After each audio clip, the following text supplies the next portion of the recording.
假如书籍会说话，今日对话，傲慢与偏见。Mr. Darcy, you said that pride is a form of self-protection for one's class, but in modern society, there are no longer any aristocrats.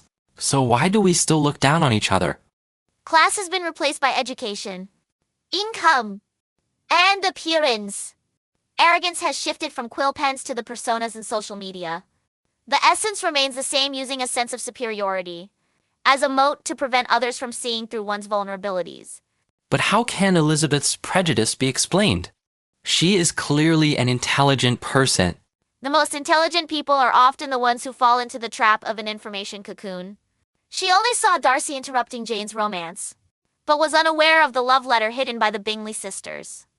Similarly, modern individuals make judgments based on fragments from social media, drawing a parallel to this situation. Does it count as prejudice if a blind date last week fell through just because the other person got the vintage of the wine wrong? More dangerous than Elizabeth. She condensed 3 months of observation into prejudice, while you pronounced a death sentence in 3 minutes. The misunderstanding at the ball taught us that first impressions are deceptive, and it takes a second act to reveal true intentions. In today's fast-paced social world, who has the patience to watch a 2-act play? So in the fast food era, your souls are starving. If Darcy hadn't written that candid letter, Elizabeth would still believe he had ruined her sister's happiness. Important relationships deserve a slower pace, cool judgment, warm listening, and gentle verification. Would you say that your initial coldness towards Elizabeth at the ball was a case of reaping what you sowed? Exactly! My arrogance mirrored her prejudice. This chemical reaction is now called cognitive projection. You perceive me as cold. I see you as materialistic, when in fact, these are projections of our own traumas. But in reality, some people do focus on cars and houses. Isn't that being practical rather than having a bias?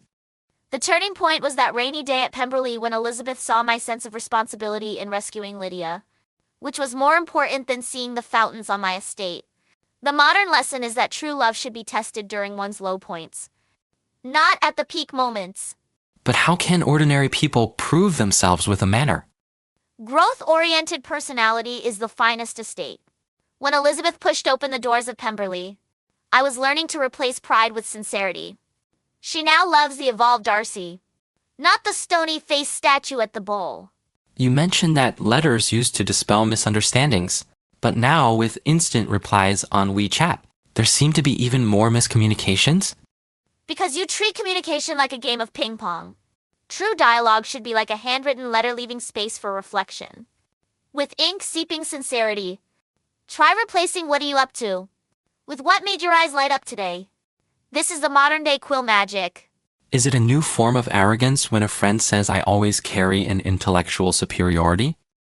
Remember the lesson of Lady Catherine.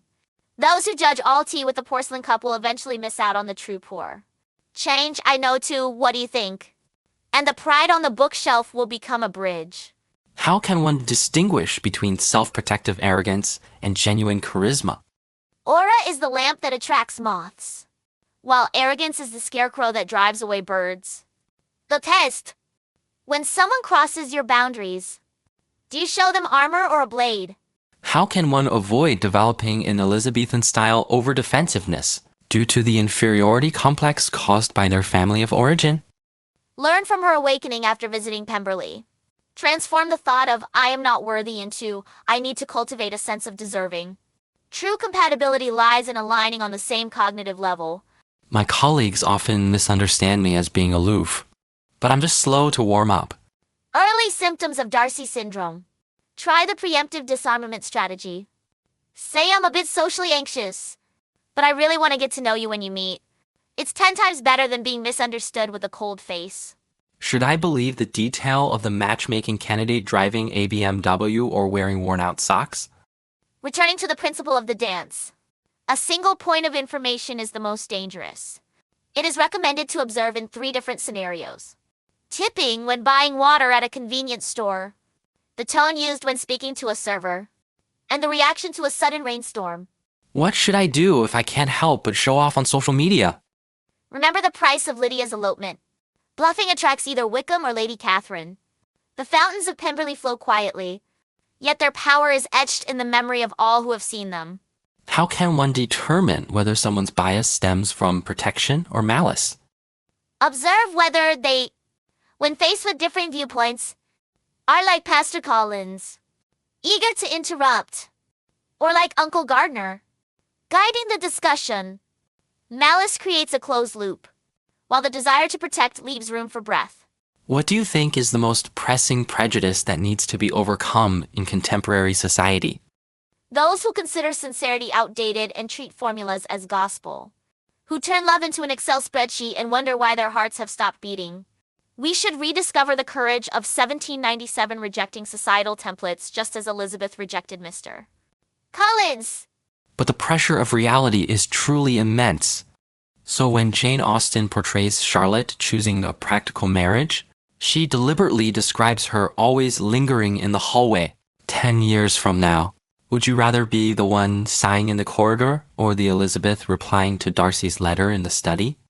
Could you summarize your philosophy on marriage and relationships in one sentence? Tear down the cognitive walls of Rosings Park. Let pride fall to the ground as soil, and prejudice melt away like spring rain. Only then will the seeds of true love bloom into the same white camellias, both 180 years ago and today.